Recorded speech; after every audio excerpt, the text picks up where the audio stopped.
اپنے گاؤں کے اندر اپنے غلام کو حکم دے کر اپنے گھر والوں کو جمع کیا، اور جس طرح سے شہر کے لوگوں نے عید کی نماز کی اسی طریقے سے عید کی نماز انہی تکابیر کے ساتھ ادا کی۔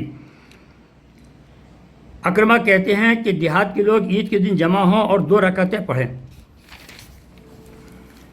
جس طرح امام پڑھتا ہے۔ عطا کا کہنا ہے کہ جب اس کی نماز فوت ہو جائے تو 2 رکعتیں پڑھے۔ یہ بخاری شریف کا حوالہ ہے، اور اسی متن میں حضرت علامہ مفتی محمد شریف الحق امجدی رحمۃ اللہ علیہ تعالیٰ کی جو بخاری شریف کے شارح ہیں، جنہوں نے نزہۃ القاری لکھی ہے، اس کی جلد 40 سے میں آپ کے سامنے اس حدیث کا متن پیش کرتا ہوں۔ اس کا اثر کیا ہے یہ آپ ملاحظہ فرما لیجیے۔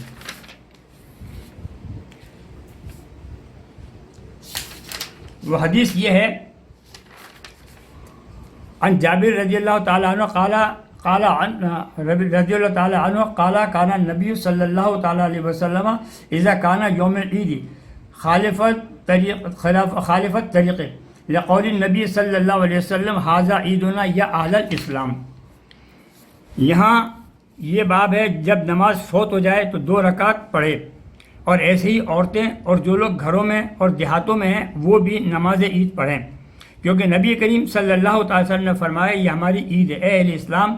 اس ارشاد سے استدلال یوں ہے کہ نماز عید شکرانہ ہے۔ حضور نے اس کا عید ہونا تمام اہل اسلام کے لیے عام فرمایا ہے۔ اس میں مرد، عورت، شہری، دیہاتی، امام کے ساتھ والے اور نہ ساتھ والے کسی کی تخصیص یا کسی کا استثناء نہیں ہے۔ جب عید سب کے لیے ہے تو اس کی شکر گزاری کی ادائیگی سب پر لازم ہے، کیونکہ قرآن کریم میں سورہ البقرہ میں رب تعالیٰ رمضان کے مسئلے میں شہر رمضان الذی انزل فی القرآن کو جو آخر لفظ ہے وَلِتُكْمِلُوا الْعِدَّةَ وَلِتُكَبِّرُوا اللَّهَ عَلَىٰ مَا هَدَاكُمْ وَلَعَلَّكُمْ تَشْكُرُونَ۔ اللہ تبارک و تعالیٰ فرماتا ہے کہ جب تم روزوں کی تکمیل پوری کر لو اور روزے کے دن پورے کر لو تو میری تکبیر، میری بڑائی بیان کرو تاکہ تم شکر گزاروں میں ہو جاؤ۔ اس لیے اس حدیث نے یہ بات واضح کی ہے کہ یہ عید کی نماز شکرانہ عید ہے، اور جو حضور نے اس کا نام عید تمام اہل اسلام کے لیے عام فرمایا ہے۔ اس میں مرد بھی شامل ہیں، عورتیں بھی شامل ہیں، شہری بھی شامل ہیں، دیہاتی بھی شامل ہیں، وہ امام کے ساتھ والے بھی اور جو امام کے ساتھ نہیں ہیں، کسی کی تخصیص نہیں ہے یا کسی کا استثناء نہیں ہے۔ جب یہ عید سب کے لیے تو اس کی شکر گزاری کی بھی سب پر لازم ہے۔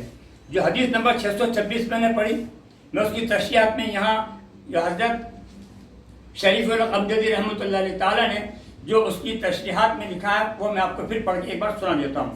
حضرت انس والے اثر کو ابن ابی شیبہ نے اپنے الفاظ میں روایت کیا ہے کہ حضرت انس کبھی اپنے اہل و عیال اور خدام کو جمع فرماتے، انہیں عبداللہ بن عتبہ نماز پڑھاتے۔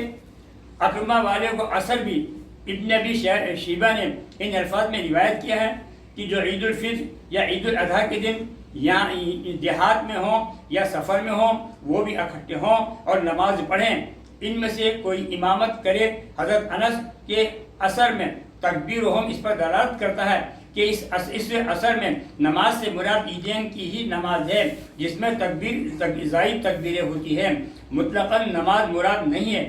ان آثار سے امام بخاری یہ ثابت کرنا چاہتے ہیں کہ نماز عید کے لیے نہ شہر شرط ہے، نہ اذن امام ہے، اور نہ ہمارے یہاں یہ دونوں چیزیں شرط ہیں۔ دلائل کتاب الجمعہ میں یہ گزر چکے ہیں۔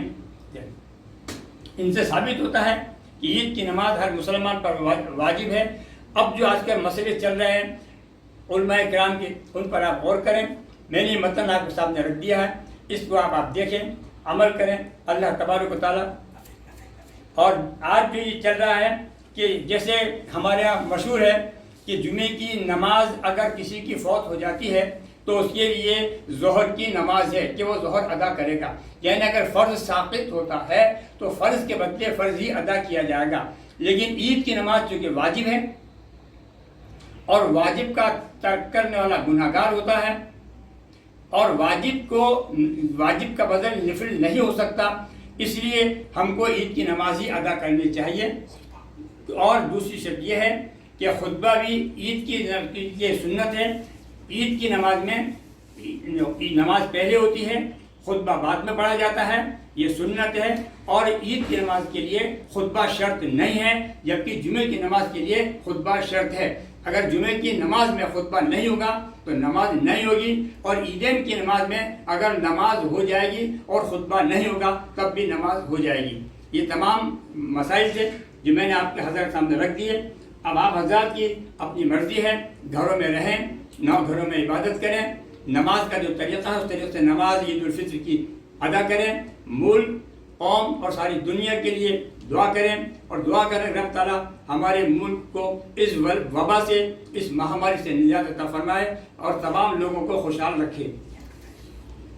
اور نیت کا، عید الفطر کی نیت کا طریقہ یہ ہے، نیت کرتا ہوں میں 2 رکعت نماز عید الفطر واجب میں زائد تکبیرات کے، اگر آپ امام کے ساتھ پڑھ رہے ہیں تو پیچھے اس امام کے منہ میں طرف کعبہ شریف کے اللہ اکبر، اس میں 6 تکبیریں زائد ہیں۔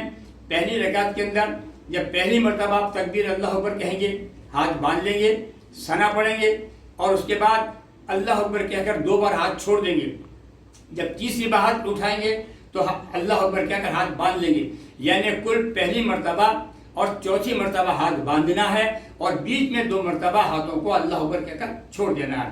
اس طریقے سے آپ سورہ فاتحہ پڑھیں گے، قرأت کریں گے، رکوع سجود کریں گے، دوسری رکعت میں کھڑے ہو جائیں گے، پھر سورہ فاتحہ پڑھیں گے، قرأت کریں گے۔ جب رکوع میں جائیں گے تو اللہ اکبر کہہ کے رکوع میں جانے کی بجائے ہاتھ اٹھا کر چھوڑ دیں گے، پھر دوسری بار بھی اللہ اکبر کہہ کر کانوں تک اٹھا کر چھوڑ دیں گے، پھر تیسری بار بھی اللہ اکبر کہہ کر کانوں تک ہاتھ اٹھا کر چھوڑ دیں گے، اور پھر چوتھی مرتبہ اللہ اکبر کہہ کر رکوع میں چلے جائیں گے۔ اس طرح سے ہماری عید کی نماز ہو جاتی ہے۔ دعا فرمائیے کہ اللہ تبارک و تعالیٰ ہمیں سنت نبوی صلی اللہ علیہ وسلم پر عمل کرنے کی توفیق صحیح عطا فرمائے۔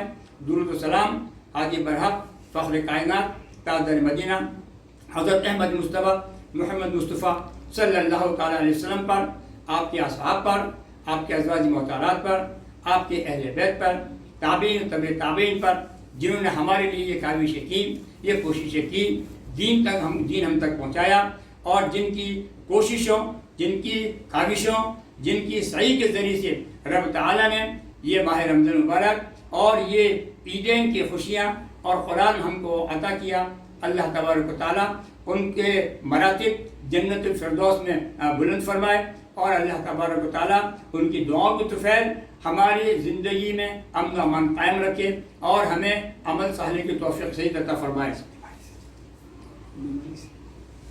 اور اس مہاماری اور اس بیماری سے ہمیں نجات عطا فرمائے۔ وآخر دعواہم ان الحمدللہ رب العالمین۔ السلام علیکم۔